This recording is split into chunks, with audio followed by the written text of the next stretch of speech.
Halo, apa kabar semuanya teman-teman? Semoga kita semua dalam keadaan sehat walafiat. Amin ya robbal alamin.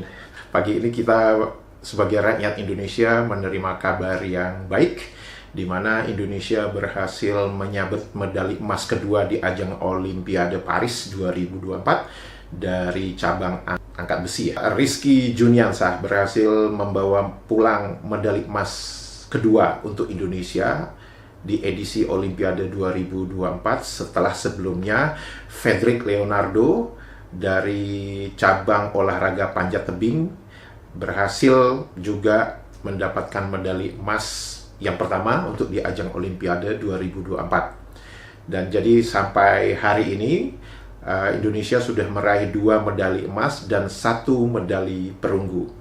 Seperti kita tahu bahwa medali perunggu itu didapat dari cabang olahraga bulu tangkis. Dan ini menjadi menarik ya teman-teman, bahwa dimulai dari Fedrik Leonardo dari panjat tebing, kemudian dengan Rizky Juniansah dari angkat besi, di mana ini adalah 2 emas pertama yang diraih oleh Indonesia dari cabang selain bulu tangkis. Ini adalah sesuatu yang bagus untuk perkembangan olahraga Indonesia, sehingga tidak hanya mengandalkan bulu tangkis saja. Nah, hari ini saya ingin berbicara tentang 3 kosakata. Kosakata pertama ini adalah kosakata yang asalnya dari bahasa Jawa. Ya, mungkin teman-teman netizen Malaysia mungkin agak alergi ya, saya selalu membahas tentang kosakata bahasa Jawa. Tapi bagaimanapun, bahasa Jawa itu adalah salah satu bahasa yang membentuk bahasa Indonesia. Kosakata itu adalah idep, artinya bulu mata. Dan seperti biasa, saya ingin melihat apakah ada kosakata idep di dalam Kamus Melayu Malaysia terbitan Dewan Bahasa dan Pustaka. Seperti kita tahu bahwa semua video-video saya, setiap ada kosakata, maka begitu saya coba mencari di Kamus Melayu Malaysia itu biasanya kosakata itu ada. Walaupun kadang-kadang kosakata itu diubah hurufnya 1-2 huruf begitu ya. Dan ternyata di Kamus Melayu Malaysia terdapat kosakata yang definisinya mirip dengan idep, tapi tertulisnya bukan idep, tapi idap. Jadi ada perbedaan huruf. Di mana di Indonesia antara huruf D dengan P ada huruf E, tapi di Malaysia antara huruf D dengan P ada huruf A. Dan dari segi arti itu sama, yaitu bulu mata. Dalam kosakata bahasa apapun, penyebutan huruf itu sangat-sangat berarti. Berbeda satu huruf itu sangat-sangat berarti. Seperti misalkan kosakata asuh dengan asu, beda satu huruf. Nah, sekarang mari kita bicara tentang hurufnya sama, penyebutannya berbeda, dan itu mempunyai arti yang berbeda. Sebagai contoh, ada huruf yang tertulis L-O-R-O. Saya ingin mengucapkan dengan cara orang Jawa mengucapkan. Bisa disebutkan dengan loro atau loro. Apakah menurut netizen Malaysia, itu sama aja artinya? Apakah loro dengan loro itu artinya sama?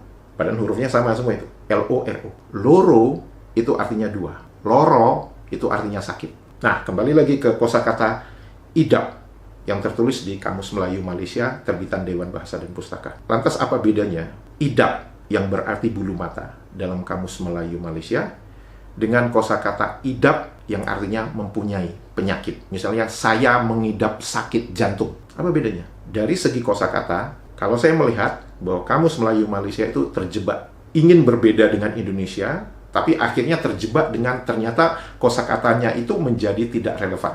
Kosakatanya itu menjadi tidak sederhana. Karena idap bisa aja berarti memiliki, mengidap sakit apa, begitu kan, memiliki. Nah, idap juga bisa berarti bulu mata. Sedangkan dalam bahasa Indonesia, idap adalah mengidap sakit apa. Nah, idap itu adalah bulu mata. Pertanyaan berikutnya adalah, seperti biasa, apakah kosakata idap yang tertulis di Kamus Melayu Malaysia sebagai kosakata pinjaman bahasa Jawa digunakan di Malaysia? Kalau Anda tidak menggunakan kosakata itu, untuk apa kosakata itu dipinjam?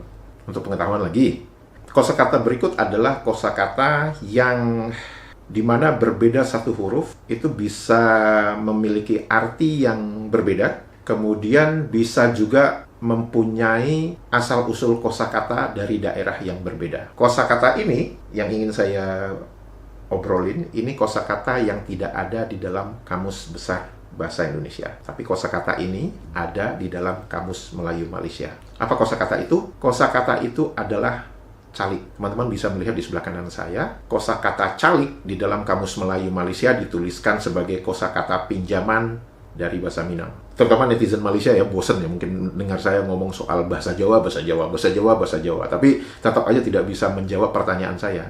Kalau kosakata itu tidak digunakan, kenapa dipinjam? Kita ganti suasananya, sekarang kita ngobrol tentang bahasa Minang. Di Kamus Melayu Malaysia tertulis kosakata calik, yang itu adalah kosakata bahasa Minang yang diartikan melihat atau memandang.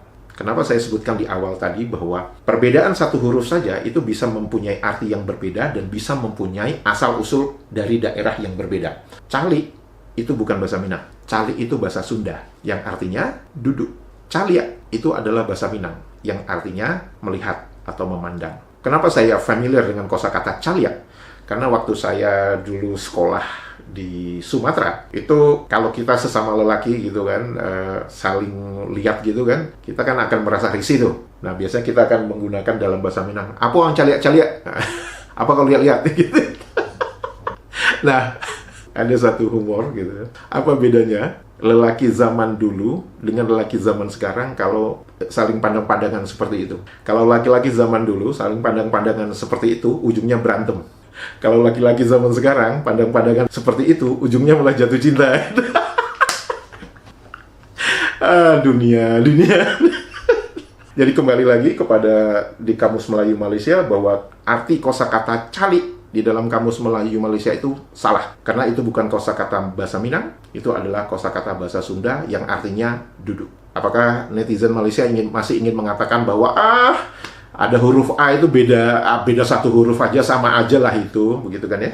Nah, inilah bedanya kalau menurut saya ya, dari segi penilaian saya setelah melihat dari komentar-komentar netizen Malaysia dibandingkan netizen Indonesia, di mana netizen Malaysia itu menganggap remeh. Perbedaan ejaan satu huruf itu dianggap remeh aja. Itu biasa, itu nggak apa-apa, itu sama aja.